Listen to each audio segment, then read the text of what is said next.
اللهم صل وسلم على الرسول وآل النبی۔ بسم اللہ الرحمن الرحیم۔ اگر آپ اپنے بچوں کو صرف 6 مہینے میں قرآن کریم پڑھنا سکھانا چاہتے ہیں تو حوضہ معصومہ Qom face to face international online classes میں ایڈمیشن اوپن ہے۔ 6 مہینے سے 3 سال تک کے کورسز اویلیبل ہیں۔ عربی، قرآن و تجوید، اردو، احکام، عقائد و دینیات، تاریخ، دعا، خطابت اور اسپیچ۔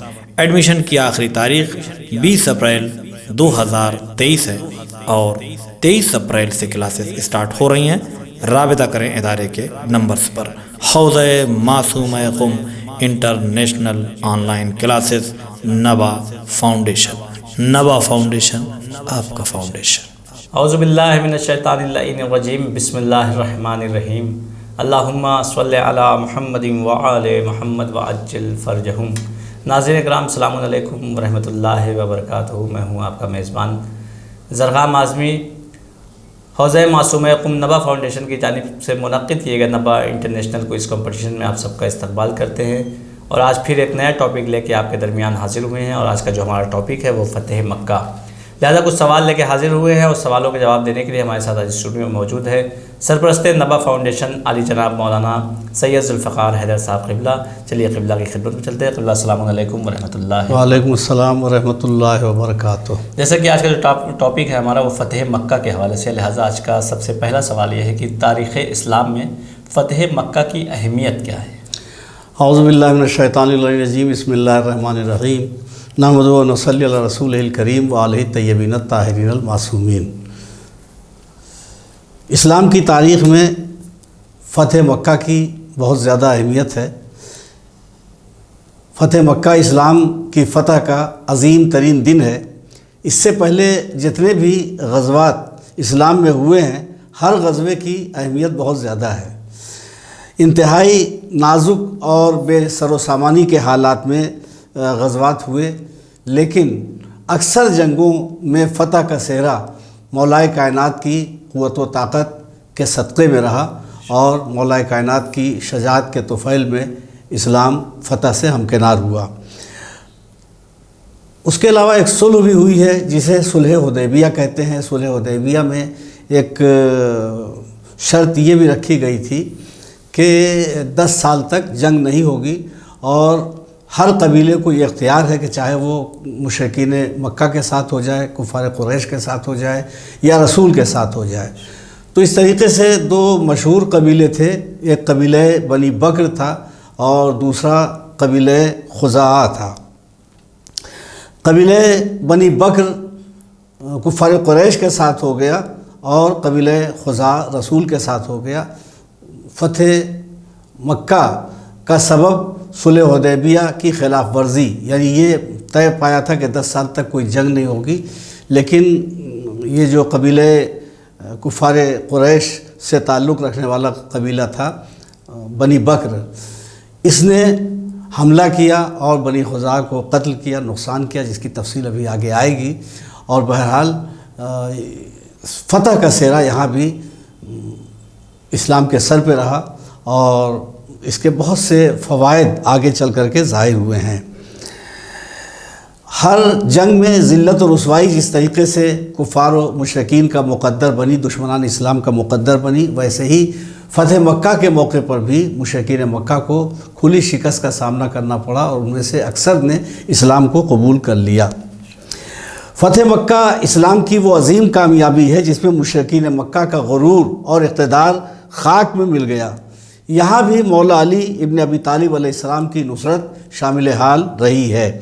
آپ نے خانہ کعبہ کو بتوں سے پاک کیا، کعبہ سے بتوں اور بت پرستوں کا قبضہ ختم ہوا، پرچم اسلام کعبے پر لہرایا، اور اب انشاءاللہ آخری ہادی بھی جب ظہور فرمائیں گے تو اسی کعبے سے اپنے خطبے کا آغاز فرمائیں گے، اور پوری کائنات پر نظام عدل قائم کر کے غلبہ اسلام کا ثبوت دیں گے۔ پہلے محمد سے آخری محمد تک کے تاریخی تسلسل سے اسلام کی تاریخ میں فتح مکہ کی اہمیت کا اندازہ لگایا جا سکتا ہے۔ بے شک، جزاک اللہ۔ تو ناظرین بڑھتے ہیں اپنے اگلے سوال کی جانب، اور قبلہ سے اگلا سوال یہ کہ نبی اکرم صلی اللہ علیہ وسلم نے لشکر کے ساتھ مکہ جانے کا ارادہ کیوں کیا؟ اس کے پیچھے کیا وجوہات تھی؟ ہاں، ابھی ہم نے بتایا کہ وہی بنی بکر نے جو حملہ کر دیا تھا بنی خزاعہ پہ، اس میں قریش نے ساتھ دیا تھا ان کا، تو ظاہر سی بات ہے کہ اس میں کافی نقصان ہوا اور کافی تباہی کا سامنا بنی خزاعہ نے کیا۔ اور یہ خبر جب پیغمبر اسلام صلی اللہ علیہ وسلم کو ملی تو آپ ایک عظیم لشکر لے کر کے مدینے سے مکے کے لیے روانہ ہوئے۔ اصل میں ہوتا یہ ہے کہ دنیا میں جب کسی ظالم کی مہلت کے دن تمام ہوتے ہیں تو اس سے کوئی ایسی غلطی سرزد ہو جاتی ہے جس کے سبب سے اس کا اقتدار، اس کا عروج، اس کا کمال سب مائل بہ زوال ہو جاتا ہے،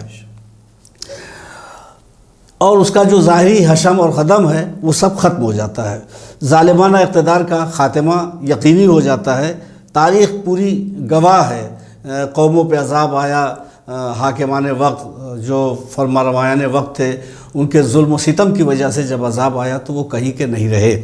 وہ سبب یہ ہوا کہ ان سے کوئی ظلم ایسا ہوا، کوئی خطا ایسی ہوئی کہ ان کی مہلت کے دن تمام ہو گئے۔ معاہدے صلح حدیبیہ کی خلاف ورزی کر کے اپنے زوال اور اقتدار کے خاتمے کی دستاویز پر دستخط کر دیے قریش نے۔ قریش کے ایک حلیف قبیلہ بنی بکر نے پیغمبر اسلام صلی اللہ علیہ وآلہ وسلم کے حلیف قبیلہ بنی خزاعہ کا سنگ دلانہ قتل عام کیا، جیسا کہ شروع میں ہم نے اشارہ کیا۔ ان لوگوں نے خانہ کعبہ میں پناہ لی، لیکن قریش کے حلیف قبیلے نے احترام کعبہ کو نظر انداز کرتے ہوئے وہاں بھی انہیں قتل کر دیا۔ پیغمبر اسلام صلی اللہ علیہ وآلہ وسلم کو جب اس سانحے اور حادثے کی اطلاع ملی اور معاہدے کے مطابق قبیلہ خزاعہ کا انتقام قریش سے لینے کا آپ نے فیصلہ کیا، کیونکہ اپنے حلیف قبیلے کی کفار قریش نے پوری مدد کر کے صلح حدیبیہ کے معاہدے کی خلاف ورزی کی تھی۔ مقصد یہ ہے کہ یہ طے ہوا تھا کہ 10 برس تک کوئی جنگ نہیں ہوگی، تو جب ایک حلیف قبیلے نے حملہ کیا اور پھر قریش نے ساتھ دیا اور بنی خزاعہ کو کافی نقصان پہنچایا اور قتل عام کیا، خانہ کعبہ میں بھی نہیں معاف کیا، اور جب یہ اطلاع ظاہر ہے کہ پیغمبر اسلام صلی اللہ علیہ وسلم کو ملی تو اب آپ کے اوپر کے لیے لازم تھا کہ بنی خزاعہ کی مدد کے لیے آپ مدینے سے مکہ تشریف لے جائیں، اور وہی ہوا کہ ایک بڑا لشکر لے کر کے پیغمبر اسلام صلی اللہ علیہ وسلم قریش کو سزا دینے کے لیے روانہ ہوئے۔ جزاک اللہ۔ تو قریش نے اپنا نمائندہ بنا کر مدینے میں کس کو بھیجا تھا؟ جی، اصل میں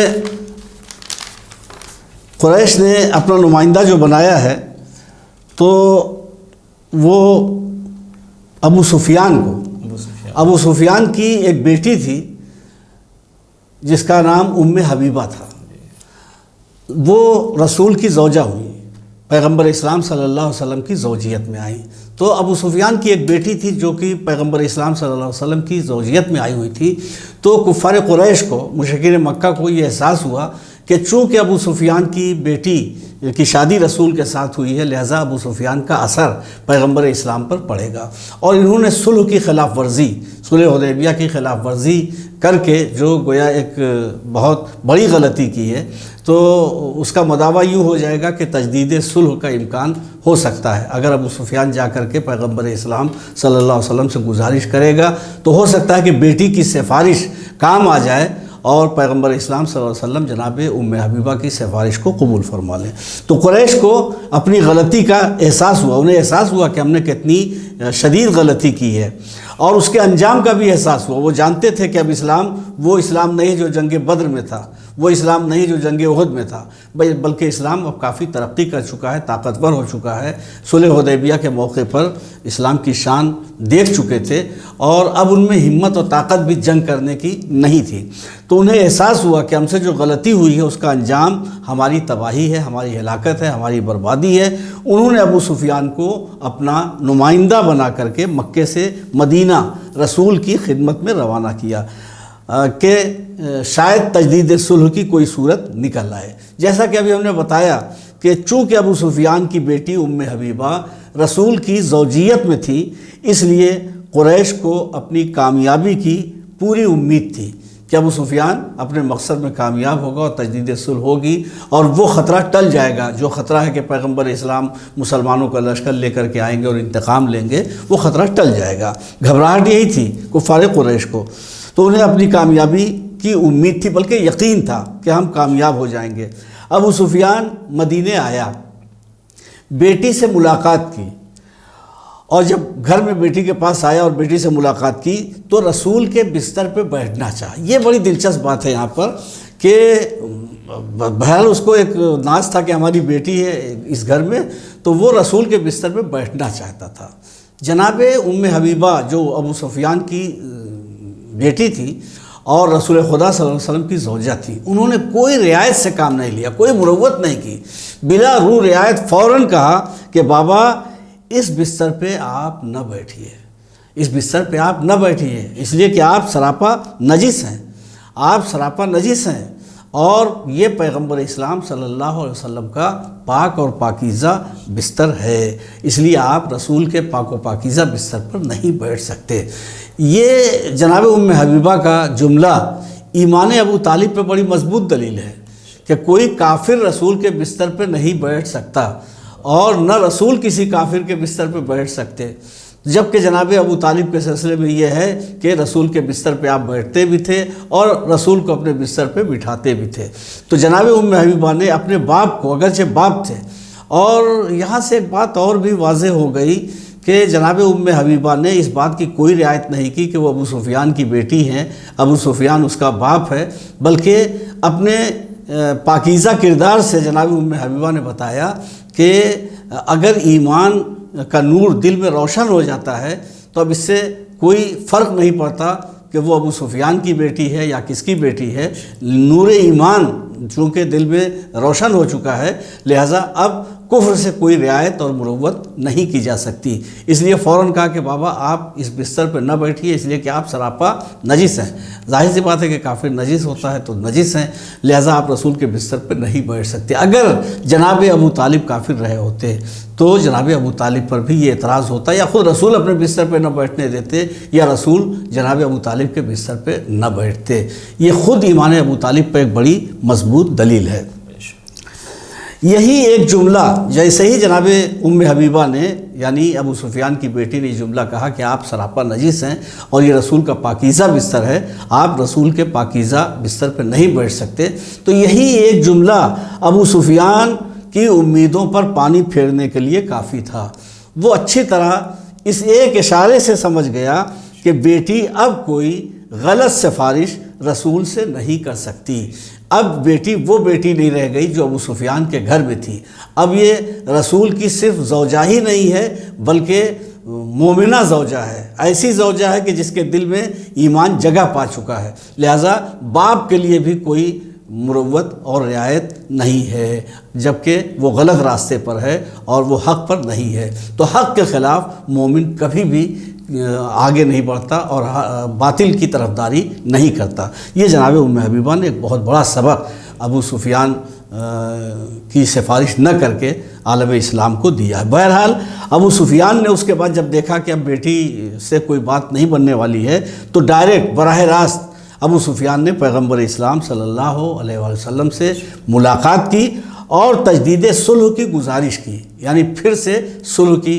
شرطیں پھر سے رکھی جائیں اور گویا شرائط اثر نو قائم کر دی جائیں، لیکن رسول خدا صلی اللہ علیہ وسلم نے کوئی جواب نہیں دیا، اس لیے کہ پہلی ہی صلح کی شرطیں یہ لوگ توڑ چکے تھے، تو اب آئندہ ان سے وفا کی امید نہیں کی جا سکتی۔ جیسا کہ ایک جگہ پیغمبر اسلام صلی اللہ علیہ وسلم نے ارشاد فرمایا کہ مومن ایک سانپ سے دو بار نہیں ڈسا جاتا، یعنی ایک جگہ اگر دھوکہ ہو جائے تو پھر دوسری مرتبہ وہ دھوکہ نہیں ہوتا۔ تو اب یہ دھوکہ ہو چکا تھا، چونکہ کفار قریش نے وعدہ کیا تھا اور یہ شرط رکھی تھی کہ 10 سال تک جنگ نہیں ہوگی، اس کے باوجود اپنے حلیف قبیلے کو انہوں نے ساتھ دیا اور نقصان پہنچایا اس قبیلے کو جو پیغمبر اسلام صلی اللہ علیہ وسلم کا حلیف ہو چکا تھا، لہٰذا پیغمبر اسلام نے کوئی جواب نہیں دیا، ایک مکمل ارادہ کر چکے تھے پیغمبر اسلام صلی اللہ علیہ وسلم۔ ابو سفیان نے جب یہ دیکھا کہ رسول خدا صلی اللہ علیہ وسلم نے بھی کوئی جواب نہیں دیا تو اصحاب رسول سے اس نے سفارش کے لیے گزارش کی کہ اصحاب رسول سفارش کر دیں، انہوں نے بھی کوئی توجہ نہیں دی۔ اہل بیت رسول سے گزارش کی کہ وہ سفارش کر دیں، انہوں نے بھی کوئی توجہ نہیں دی۔ آخر میں وہ اپنے مقصد میں ناکام رہا، اور جب یہ دیکھا کہ کسی نے اس کی گزارش قبول نہیں کی تو ابو سفیان گویا ناکام ہو کر، مایوس ہو کر مکے لوٹ آیا۔ بسم اللہ الرحمن الرحیم۔ ضروری اعلان سماعت فرمائیں۔ ماہ مبارک میں خاہران کے اور بھی دوسرے کلاسز کی مصروفیات کو دیکھتے ہوئے طالبات کے اصرار پر نبا فاؤنڈیشن نے ایڈمیشن ڈیٹ کو 20 اپریل تک بڑھا دیا ہے، اور نئی کلاسز اب ماہ مبارک رمضان کے بعد 2 شوال سے شروع ہوں گی بمطابق 23 اپریل 2023۔ یہاں کل 12 لیولز ہیں، ہر لیول 3 مہینے کا ہے۔ ہر لیول کے بعد بھی سرٹیفکیٹ دی جاتی ہے المصطفیٰ انٹرنیشنل یونیورسٹی سے کم 3 مہینے کا کورس ہے۔ عقائد، احکام، تجوید، دعا، آداب زندگی، خطابت و ذاکرے۔ اس کے علاوہ جیسے جیسے آگے بڑھتے جائیں گے تفسیر قرآن، نہج البلاغہ، تاریخ اسلام، فارسی، عربی، گرامر، ساری چیزیں آگے آئیں گی۔ 1 سال کے بعد یعنی 4 لیولز کے بعد ایک اسپیشل سلور سرٹیفکیٹ مبلغہ کی دی جاتی ہے۔ 2 سال مکمل کرنے کے بعد عالمہ کی گولڈن سرٹیفکیٹ دی جاتی ہے، اور پورے 12 لیول یعنی 3 سال مکمل کرنے پر معلمہ اور ٹیچر کی ڈائمنڈ سرٹیفکیٹ سے نوازا جاتا ہے اور مخصوص ایوارڈ بھی دیا جاتا ہے۔ جن خاندان کو فیس دینے میں پرابلم ہے وہ ماہ مبارک کے رمضان کے ڈسکاؤنٹ پیکج کا فائدہ اٹھا سکتی ہیں، اور ماہ مبارک میں ایڈمیشن لینے پر خصوصی رعایت دی جا سکتی ہے۔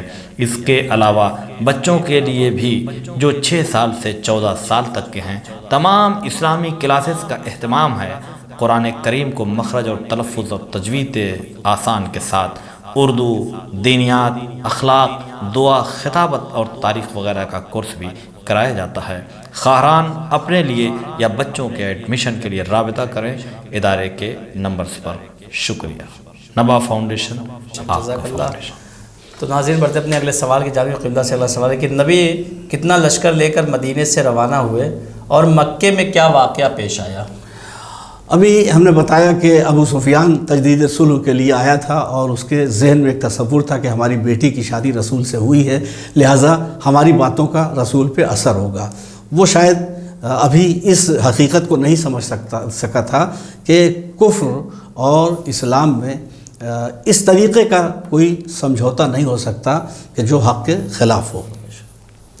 نتیجہ یہ ہوا کہ ابو سفیان ناکام ہو کر کے جب لوٹ گیا تو اس کے بعد نبی کریم صلی اللہ علیہ وسلم نے تقریباً 10,000 کا لشکر تیار کیا۔ 10,000 کا لشکر، اور یہ کم نہیں ہے 10,000 کا لشکر۔ 313 میں پہلی جنگ ہوئی ہے۔ اب سوچئے کہ پہلی جنگ 313 پہ ہوئی، جس میں چند تلواریں، چند گھوڑے، بقیہ سب نہتے۔ اب اسلام اتنا ترقی کر گیا ہے کہ فتح مکہ کے لیے جب روانہ ہو رہے ہیں تو 10,000 کا لشکر پیغمبر اسلام کے ساتھ ہے۔ اسی سے اسلام کی قوت اور طاقت کا اندازہ ہو سکتا ہے۔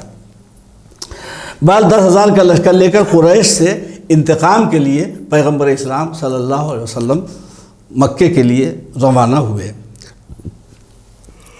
اسلام کا عظیم الشان لشکر جب مکے میں داخل ہوا تو اصحاب کرام کے حوصلے بلند تھے، چونکہ آج طاقت تھے نا، کہاں 313 تھے اور کہاں ماشاءاللہ 10,000 کا لشکر ہے، تو آج طاقت اور قوت اور تعداد پر انہیں ناز تھا، تو ان کے حوصلے بلند تھے، اصحاب رسول کے حوصلے بلند تھے، چونکہ مسلمانوں نے اتنا ظلم برداشت کیا تھا، اتنے مصائب جھیلے تھے کہ آج وہ چاہتے تھے کہ اگر موقع ملے تو ایک ایک کو قتل کر دیں، ختم کر دیں، ہر ایک کا وجود دنیا سے مٹا دیں۔ تو اسی جوش اور حوصلے کے عالم میں وہ نعرہ بلند کر رہے تھے۔ جیسے ہی مکے میں داخل ہوئے تو نعرہ بلند کر رہے تھے، الیوم یوم الملحمہ، الیوم یوم الملحمہ، آج انتقام کا دن ہے، آج انتقام کا دن ہے۔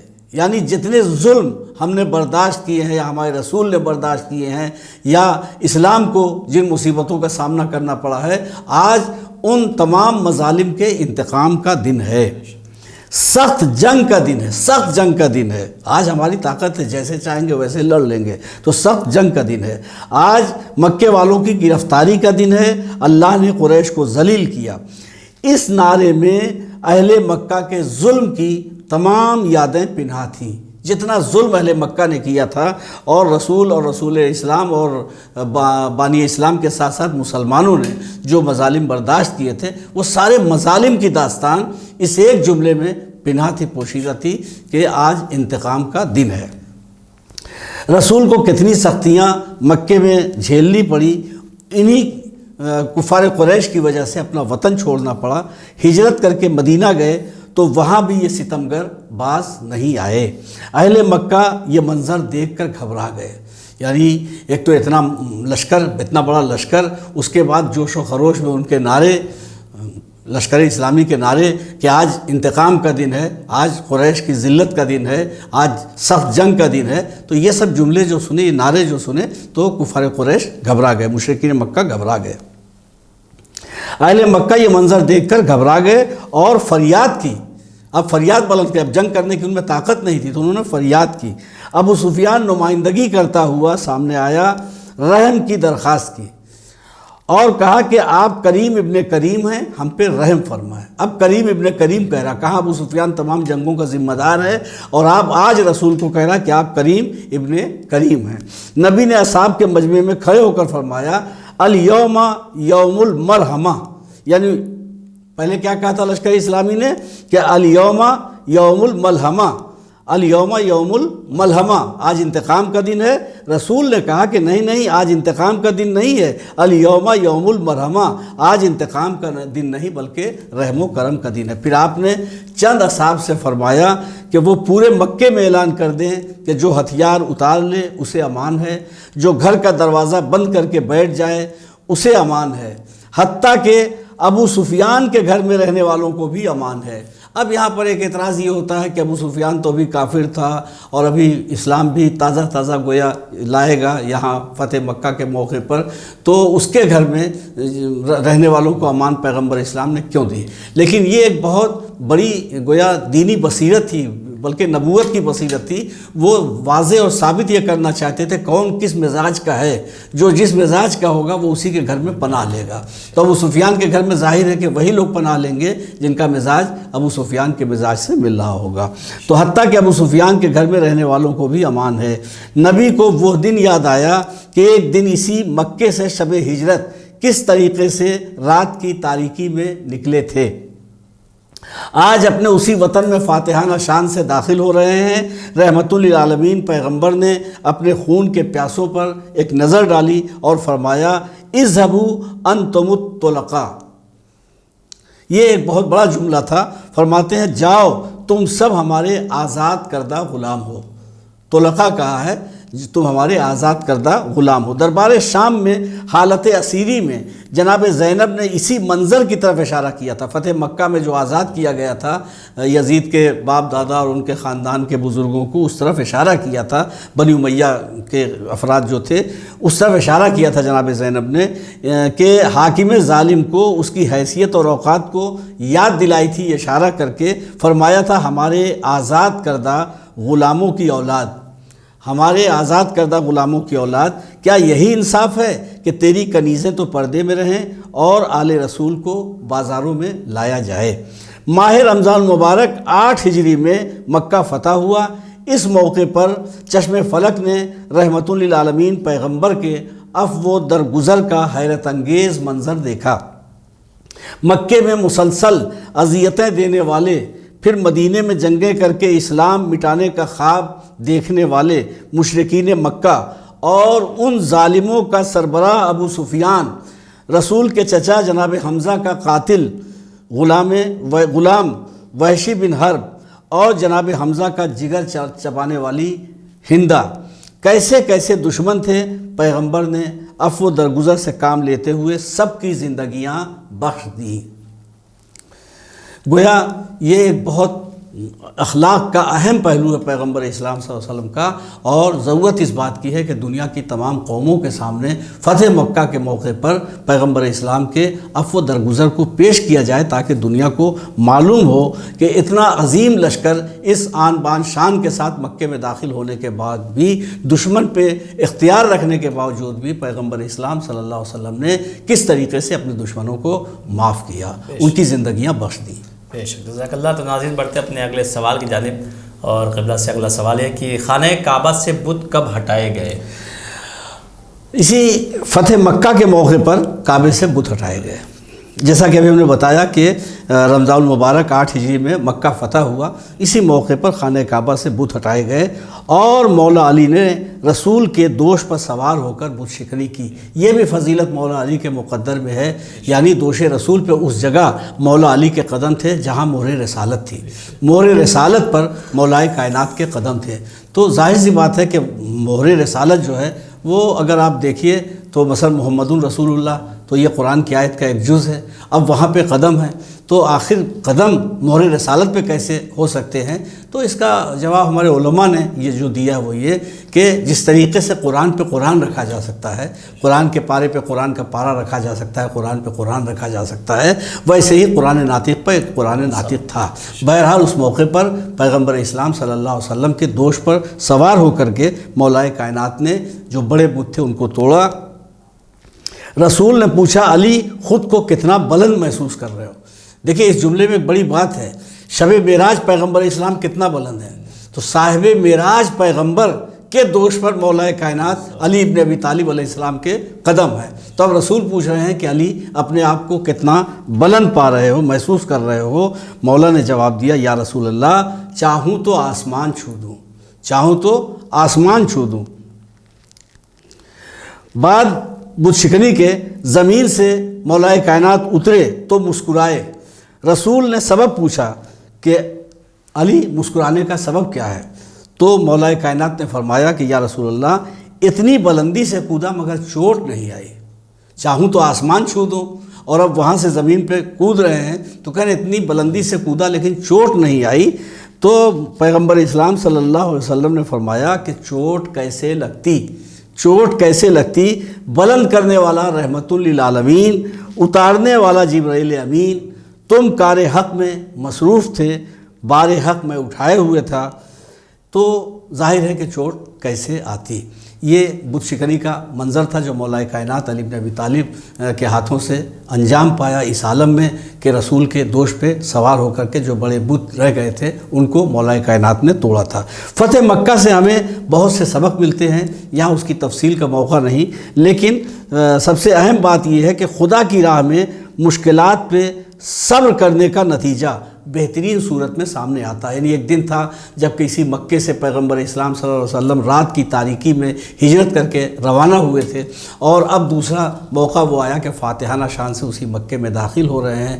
کل جو ظلم و ستم کرتے تھے وہ کفار قریش آج گھبرائے ہوئے ہیں، ڈرے ہوئے ہیں، سہمے ہوئے ہیں، اور پیغمبر اسلام صلی اللہ علیہ وسلم نے یہ فرمایا کہ تلوار کی دھار سے زیادہ تیز اخلاق کی تلوار ہوتی ہے، کردار کی تلوار ہوتی ہے، سیرت کی تلوار ہوتی ہے، اور دشمن کا دل عفو درگزر سے کس طریقے سے جیتا جاتا ہے، یہ سبق فتح مکہ سے ہمیں ملتا ہے۔ اور دنیا کی تمام قوموں کو فتح مکہ کی تاریخ پڑھنی چاہیے اور سبق حاصل کرنا چاہیے کہ جو لوگ یہ کہتے ہیں کہ اسلام جو ہے وہ امن کا مذہب نہیں ہے، تشدد کا مذہب ہے، شانتی کا مذہب نہیں ہے، بلکہ ظلم ہوتا ہے، بہت سے گویا الزامات رکھے جاتے ہیں، وہ لوگ بانی اسلام پیغمبر اسلام صلی اللہ علیہ وسلم کی سیرت کا مطالعہ کریں کہ رسول اسلام نے کس طریقے سے مشرکین مکہ کو معاف کیا، جبکہ ان مشرکین مکہ نے بہت ستایا تھا، بہت اذیت دی تھی۔ فقط وسلام، خدا حافظ، فی امان اللہ۔ بے شک، جزاک اللہ۔ تو ناظرین،